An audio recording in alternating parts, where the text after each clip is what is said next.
Démocrite et les Abdéritains. Que j'ai toujours haï les pensées du vulgaire, qu'il me semble profane, injuste et téméraire, mettant de faux milieux entre la chose et lui, et mesurant par soi ce qu'il voit en autrui. Le maître d'Épicure en fit l'apprentissage.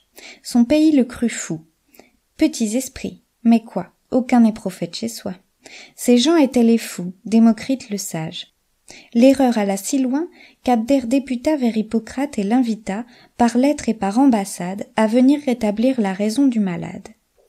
Notre concitoyen, disait-il en pleurant, perd l'esprit. La lecture a gâté Démocrite. Nous l'estimerions plus s'il était ignorant. Aucun nombre, dit-il, les mondes ne limite. Peut-être même ils sont remplis de Démocrites infinis. Non content de ce songe, il y joint les atomes, enfant d'un cerveau creux, invisible fantôme.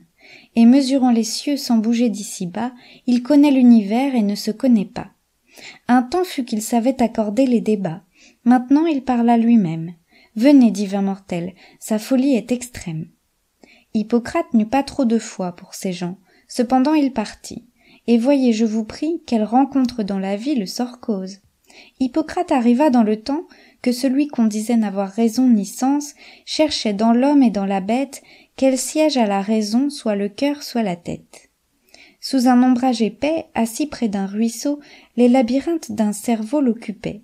Il avait à ses pieds maints volumes, et ne vit presque pas son ami s'avancer, attaché selon sa coutume.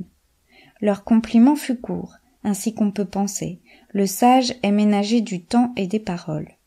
Ayant donc mis à part les entretiens frivoles et beaucoup raisonné sur l'homme et sur l'esprit, ils tombèrent sur la morale. Il n'est pas besoin que j'étale tout ce que l'un et l'autre dit. Le récit précédent suffit pour montrer que le peuple est juge récusable.